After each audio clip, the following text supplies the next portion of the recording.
Can you remember the first person you saw who was mentally impaired? Perhaps they looked strange or talked about strange things or walked haltingly or were acting much more childish than their age. Maybe they were disruptive in a meeting or were too loud and withdrew from other people. Or maybe they were quiet and never said anything. Can you remember the feelings you caught from those around that person? What was the attitude of others about this mentally different individual? What comments did they make? Were they puzzled or sarcastic or hesitant or worried? My earliest memories about someone like this were about my Aunt Peggy. I remember my mother explaining to my sister and me that even though Peggy, we never called her Aunt Peggy, but just Peggy, even though Peggy looked like an adult, she wasn't really an adult. Because of an illness and mistaken medical treatment when she was a baby, her mind never developed beyond age 5 or 6. She could walk and talk. She got dressed by herself. She could eat, but she couldn't read or write, and she certainly couldn't live on her own. She had favorite dolls with which she played, and she had an imaginary boy whom she said was growing up in some far-away place. She claimed that photos in magazines were pictures of him and proudly showed them to us. She made up stories about him and read imaginary letters he had written to her. When we were old enough to realize that the boy was not really her boy and tried to tell her so, she got very upset. Dalton was a fixture on a campus, a college campus. About the same age as the traditional students, he was not a student there. He loved people and he easily interjected himself into conversations with students, but they had little to talk about that was of interest to him or he to them. He rode his bicycle all over campus and prided himself in being a very fast runner and bicycle rider.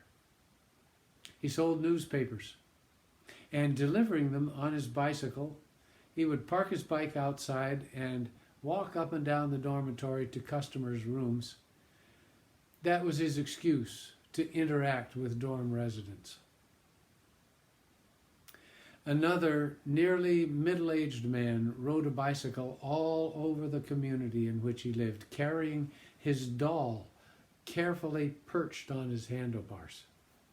He would sit on his bike at street corners, watching cars as they drove by. Occasionally he waved. He regularly attended church, though, sat right down in front and never missed a potluck after church. But he was dirty, really dirty. He didn't wash before coming to eat. He drooled all over the food. Orpha was a regular church attender. She lived in a one-room apartment by herself. She had barely enough basic living skills to feed and clothe herself, but certainly not enough to keep herself and her apartment in order or to eat anything close to a balanced diet. Jimmy had a one-track mind. He loved horses, and every waking moment and every conversation and every dream was about horses. He was so obsessed that he would literally never stop talking, and those who listened found it very difficult to end a conversation.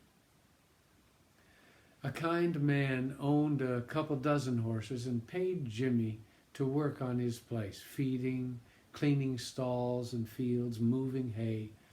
Jimmy easily learned and remembered every horse's name, every stallion, every mare he knew. All the foals he knew, which years they were born and what happened to them when they were grown. Willie was somewhat like that, but with people. He wasn't overbearing like Jimmy was about his horses, but Willie was very engaging and friendly. He remembered names and relationships, how people were connected to one another, people scattered all over the country, even those whom he had met decades before. Birth dates, significant events stayed with him. Years after seeing an acquaintance, he could tell them at their next meeting when and where they met and who was with them when they last visited. Amazing. Jill was smiling and happy, but her forehead was overly large and her eyes were too wide set. She loved people, but she could only participate in social activities in a very limited way, and she couldn't take care of herself at all. John was energetic, enthusiastic, just the kind of church member everyone appreciates. He had lots of ideas for church socials and activities. He brought friends and even strangers to those events. And he was a very generous contributor to church projects.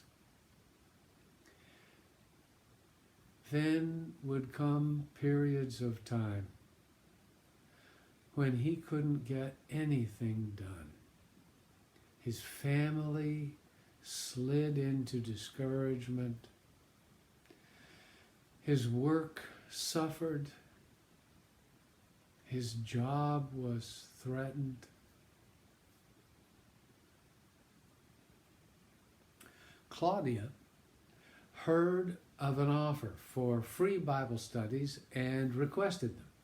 A church member took the lessons and visited several times. All seemed well, and Claudia began attending church. But then a week or two came when Claudia wasn't getting the lessons done between the visits. A week or two later, her apartment began to look really messed up, and it looked like she wasn't eating regularly.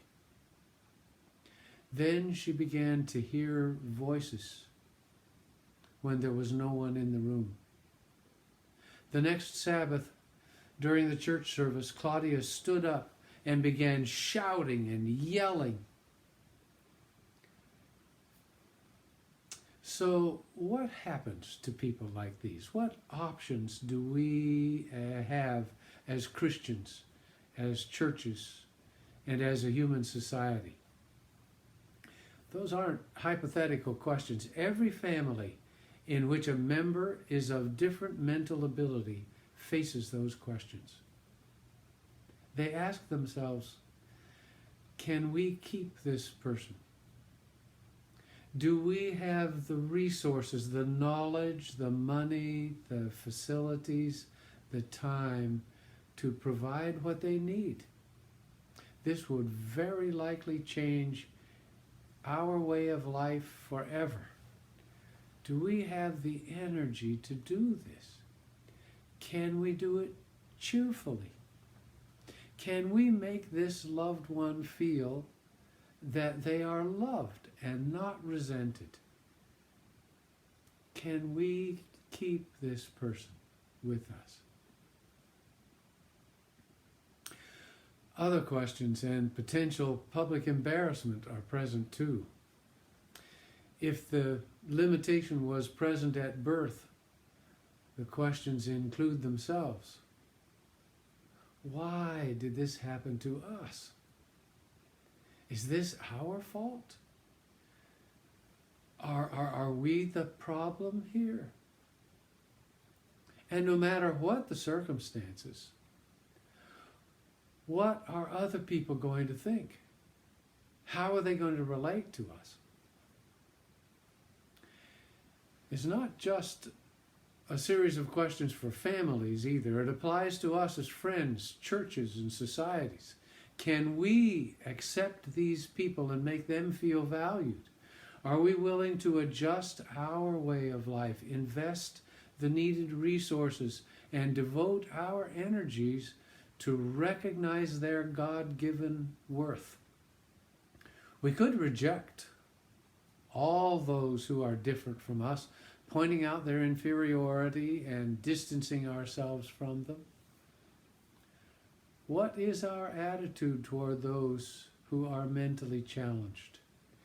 Adventist Possibilities Ministries encourages us to see the image of God in every human being, to accept the inherent worth of every individual, and to do all we can to enhance the ministry potential of every person.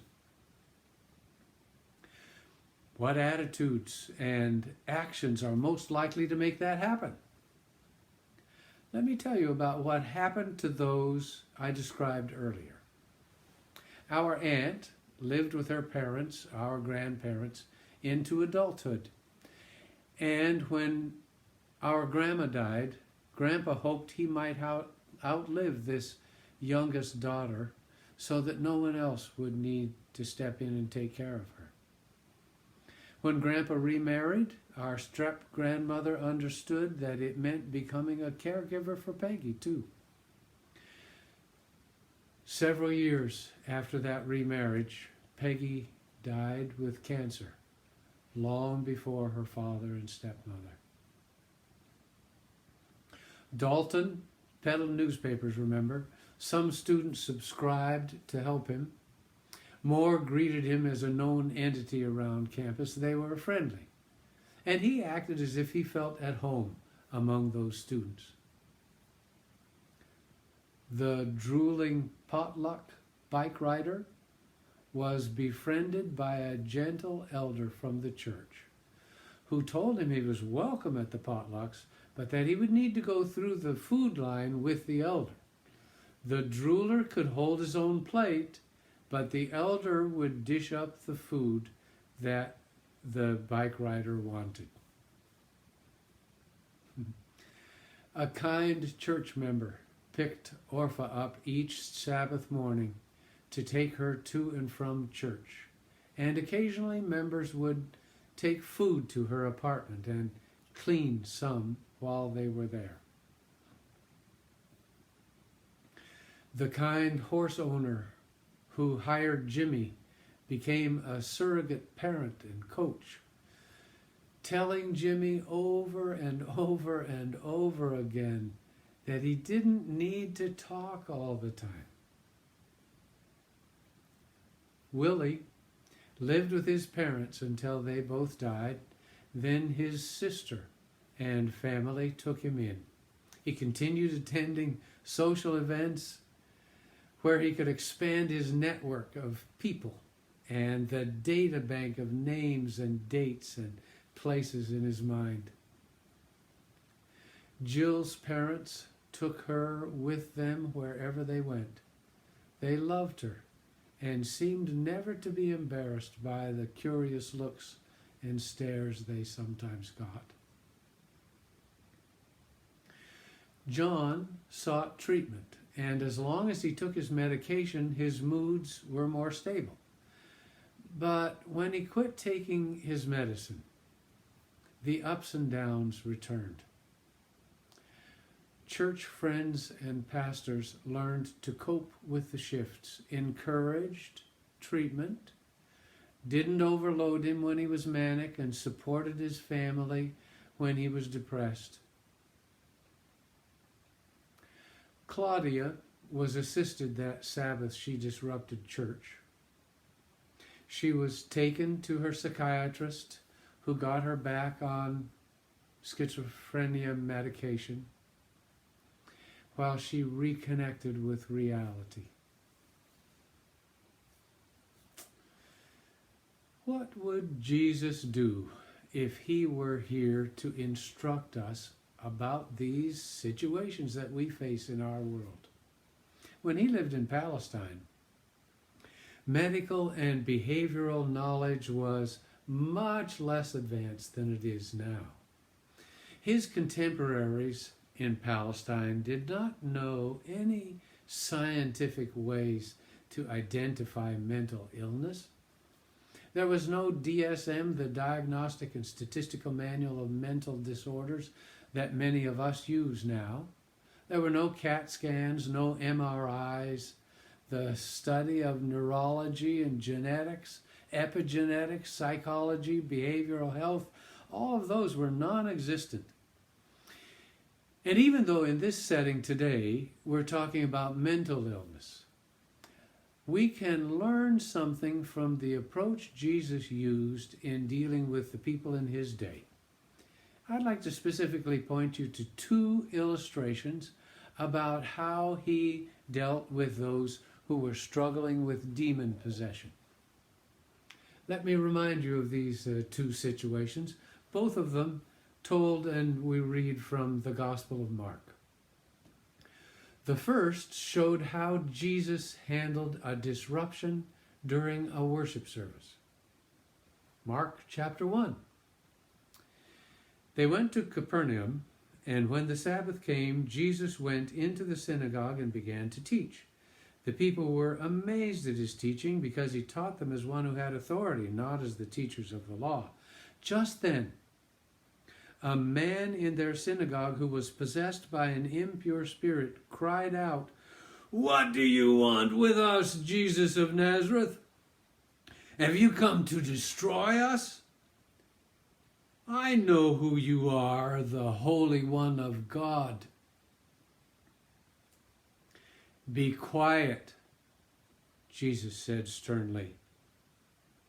"Come out of him." The impure spirit shook the man violently and came out of him with a shriek. The second encounter, told in Mark chapter 5, was a dramatic encounter with a homeless man who had become the terror of the neighborhood. Mark chapter 5. They went across the lake to the region of the Gerasenes. When Jesus got out of the boat, a man with an impure spirit came from the tombs to meet him. This man lived in the tombs, and no one could bind him anymore, not even with a chain. For he had often been chained, hand and foot, but he tore the chains apart and broke the irons on his feet. No one was strong enough to subdue him. Night and day among the tombs and in the hills he would cry out and cut himself with stones. When he saw Jesus from a distance, he ran and fell on his knees in front of him. He shouted at the top of his voice, "What do you want with me, Jesus, Son of the Most High God? In God's name, don't torture me." For Jesus had said to him, "Come out of this man, you impure spirit." In these verses, we're seeing already several action steps that Jesus followed, that we can follow. Things we can do when we become aware of mental illness. We accept the reality that it's there and want to do something about it. The first step is that Jesus approached and engaged with those who were affected. He didn't ignore them. Second, he looked past the impressions, those first impressions, and treated these individuals as persons with intrinsic value. He respected them and saw potential in them. Third, he provided relief. He intervened on their behalf to improve their life and bring some peace and hope. Then, explicitly in the case of the homeless terror, he empowered him to help others. Listen to this. Luke chapter 5, this time beginning with verse 18. As Jesus was getting into the boat, the man who had been demon-possessed begged to go with him. Jesus did not let him, but said, "Go home to your own people and tell them how much the Lord has done for you and how he has had mercy on you." So the man went away and began to tell in the Decapolis how much Jesus had done for him, and all the people were amazed. This fourth lesson we learn from Jesus in dealing with the mentally ill is to help them help others.